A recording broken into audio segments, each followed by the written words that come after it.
Today I am going to tell you the story of how during independence, immediately after independence, the Indian political leadership, especially the Prime Minister Jawaharlal Nehru, tried to define India's place in the world, in the Community of Nations, by proclaiming an ideologically inspired commitment to the freedom of the oppressed nations from colonial Western dominance, a commitment to the principle of neutralism, and suggesting non alignment as a kind of an escape from a conflict ridden world, particularly this announcement of non alignment as a matter of principle, which was to guide India's foreign policy, which was shaping the perception of the Indian leadership about where India would figure in the post Second World War situation, provided the nations and the countries a certain escape from the conflicts that were likely to be generated by the Cold War situation. In the course of the 1950s, there were many flashpoints of this Cold War between the United States as the leader of the Western Bloc and the Soviet Union leading the Eastern Bloc. Sir, what was the impact of India's independence on the world politics? Yeah, that is partly related to the question that we were trying to address by way of underlining the importance of neutralism as a matter of policy in Indian foreign policy. Some people say that neutralism was not an effective policy, or non-alignment was not an effective policy. It was a weapon of the weak.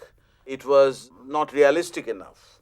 Nehru was not realistic enough to realize that in the world that was emerging during the Cold War, it was very difficult to maintain a completely neutralist position. But the impact of India's independence can be measured more clearly from the way India had been able to command a good deal of respect from the newly independent nations. As an event, Indian independence actually set in motion a more elaborate process of decolonization, as a consequence of which these European nations were actually withdrawing from their colonies one after another. That was the time. I mean, if you look through the history of the 1950s and 60s, you see how the colonial powers were gradually winding up their colonies, granting independence to the oppressed nationalities in Africa and Asia. So the point that I was actually trying to emphasize is that in this kind of an altered situation after the Second World War, when conflicts between the two power blocs became very threatening, creating many flashpoints, non-alignment provided a kind of ray of hope for these oppressed, newly independent nationalities. What is also remarkable is that the language of Indian foreign policy, the way Indian leadership was trying to fashion their role of this world, divided into two power blocs, was an ideologically inspired statement in an age of decolonization. It is very difficult to understand the real import of such statements with the language of realpolitik. It was not realpolitik that Nehru and others were actually practicing.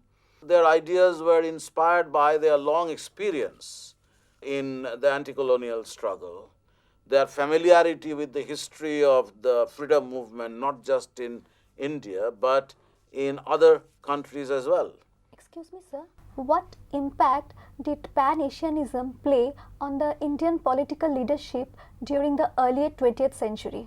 Yeah, that remains an important question. Pan-Asianism, of course, gradually was emerging as a very important concern among the Indian leadership. But before we come to this, it is important to link Pan-Asianism with the anti-colonialist position. Much of this ideologically inspired vision about India's place in the world, as it came to be articulated by Nehru, had its roots in the anti-colonial struggle, persuading Indian leaders to adopt a position regarding what role India was likely to play in future, drawing the outlines of Indian foreign policy after independence. Ideology remains a very important factor because, as I said already, you will not be able to understand the import of the position that Nehru was taking in terms of realpolitik. The Congress itself, as you know, was divided about what to do during the Second World War. It was not as if that the Congress leadership did not have any protagonist of realpolitik.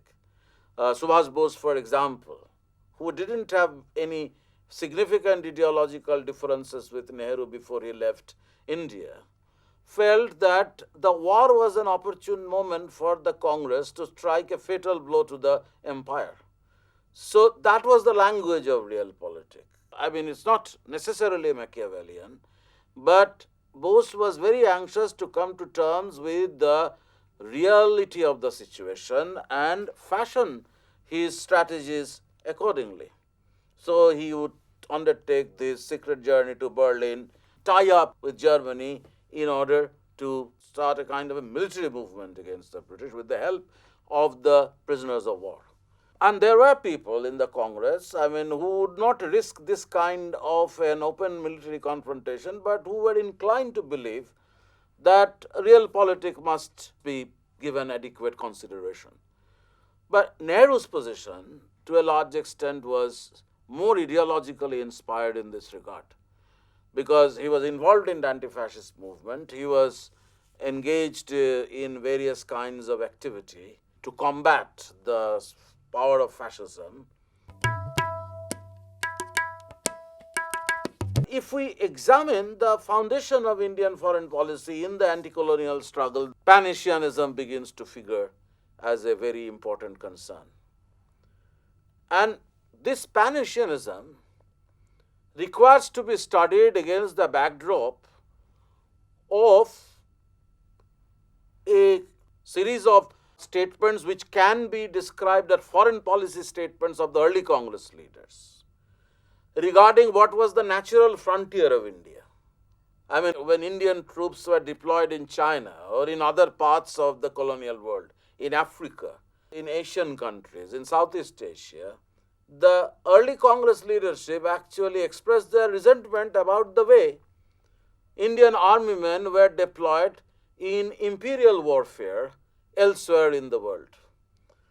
So it is not necessarily Pan-Asianism, but it is premised on the idea that with Asian neighbors, India was not likely to maintain a conflictual relationship of the kind that the British imperial rulers were actually resorting to. So British troops were moving into different areas, and the Congress leadership didn't endorse this. They criticized it on the ground that use of British army elsewhere in the world on the basis of taxes extracted from India imposed a heavy burden on the Indian people. So that is one aspect of the early foreign policy statements in which Pan-Asianism was implicit. But at the same time, there was a clear inclination to define the natural boundary. The natural boundary, of course, was constituted by the territorial boundary of British India. This frontier didn't survive the partition. But there was an attempt to define the natural boundary beyond which the early Congress leadership did not actually foresee or did not actually contemplate any armed intervention.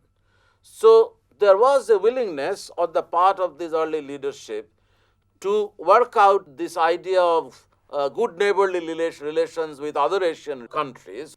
So this is one dimension. But when we come to the question of Pan-Asianism, the kind of impact that Pan-Asianism was making on the Indian political leadership, we have to consider first a statement made by Tilak in 1919. Tilak was seeking to lead a delegation of Indian politicians in the Paris Peace Conference, but this opportunity was denied to him. But he wrote a kind of statement which he sent to Clemenceau, and he felt that Clemenceau would actually pass it over to Woodrow Wilson.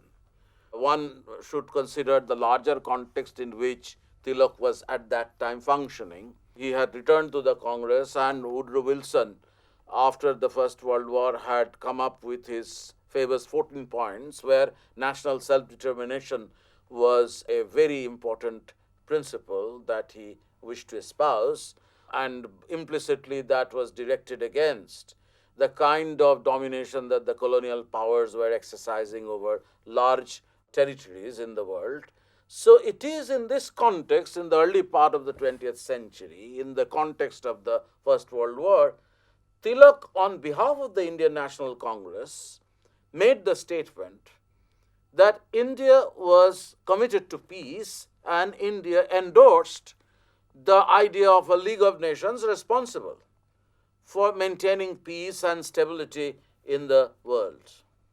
But at the same time, Tilak was underlining the importance of India as an Asian power, arguing that in future, India was to emerge as one of the leading countries in Asia, a leader of Asia. Similar sentiments were expressed by intellectuals who were visualizing the possibility of the creation of a greater India. We are all not familiar with what is known as the greater India idea.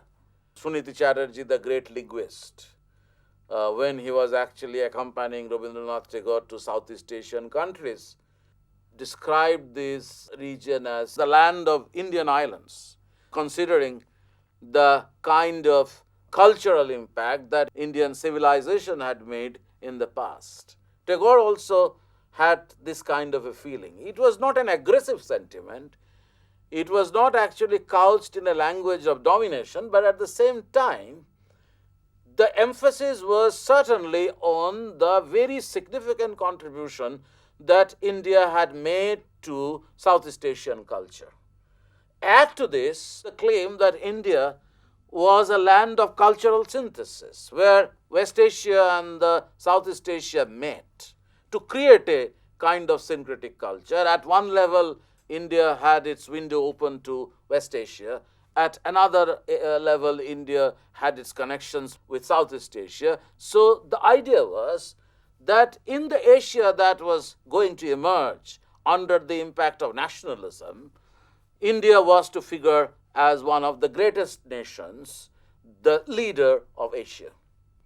So that was the kind of an underlying idea about what exactly would be India's position in Asian world, particularly when the Asian countries were going to achieve independence from colonial rule. So take, for example, the question of Khilafat.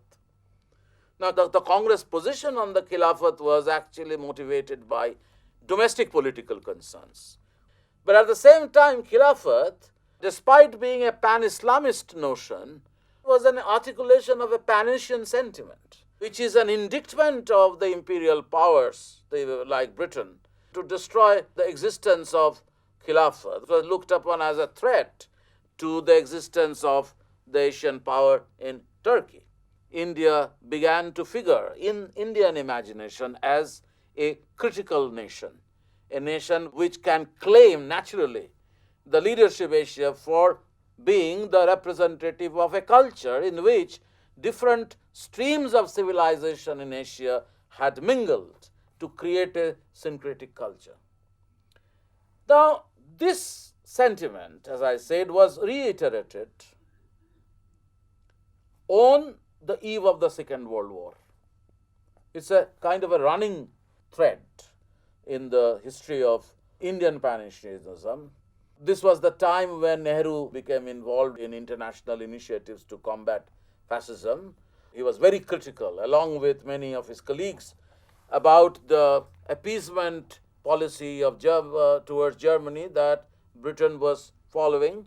He was making a series of statements expressing India's commitment to international peace, but he ties it up with Western dominance, arguing that peace in the world could be guaranteed and secured only if Western dominance was brought to an end.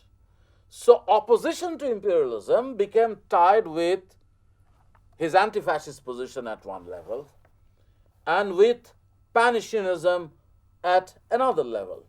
There was a certain vision of rise of Asia in an age of decolonization. Nehru actually voiced this sentiment in the World Congress of Oppressed Nationalities in 1927, in which this kind of pan-Asianist sentiment was articulated along with his anti-fascist positions, which became more pronounced during the 1930s. But in that conference in 1927, which was held at Brussels, he made this kind of a statement regarding the possibility of these Asian countries, which were now oppressed and dominated by the Western powers, emerging as the center of world politics in immediate future. Even before Nehru made such statements, there were already very strong initiatives from congressmen in that direction.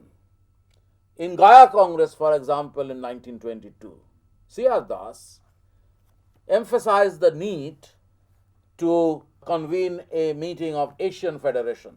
Sir, as we know that Jawaharlal Nehru was the main architect of Indian foreign politics after independence. So what I would like to know is, how did he set out the agenda for the future in the decades before independence? Yeah, I mean, basically Nehru was actually continuing the legacy left behind by the early Congress leaders, by seniors like Tilak or like C.R. Das. But during the latter half of the 1920s, I was mentioning Nehru's very inspired statement in the Brussels Congress, the Congress of the Oppressed Nationalities. But Nehru persuaded the Indian National Congress to take a more assertive position. And this was also the time, 1928, when the Congress decided to set up its foreign department. The foreign department eventually started functioning from 1936 with Ram Manohar Lohia in charge, but all this is indicative of the way the initiatives began to be taken by the Congress. In 1930, the Congress resolved to convene a meeting of the Pan-Asian Federation. But this meeting couldn't be held because the civil disobedience movement in the meanwhile intervened. But on the eve of independence, during February-March 1947, when Nehru was the Prime Minister of the interim government, the Asian Relations Conference was held in Delhi with representatives from 28 Asian countries present. These were not government representatives, but at the same time, it had the status of a certain kind of government delegation. The conference was hosted by the Indian Council of World Affairs that had been set up a couple of years earlier, in which Nehru insisted on the acceptance of the principle of equality between Asian nations. And he made once again that assertive statement that once Asia was free from Western dominance, a convenient situation would be created for the kind of cooperation that he was visualizing among Asian nations. So this is the foundation of the foreign policy statement that he was going to make soon as the Prime Minister of India, by way of espousing the principle of non-alignment. The directive principles also set out the agenda very clearly, that India was committed to international peace, and during the course of the 1950s, when North Atlantic Treaty Organization was created, when Southeast Asian Treaty Organization was created, the Warsaw Pact Treaty was concluded, power blocs like Soviet Union and the United States to create their own spheres of influence, Nehru espoused the cause of neutralism. Neutralism was often condemned as immoral by the Americans. Neutralism was criticized by many of Nehru's critics as a weak policy, at times also condemning it as opportunistic.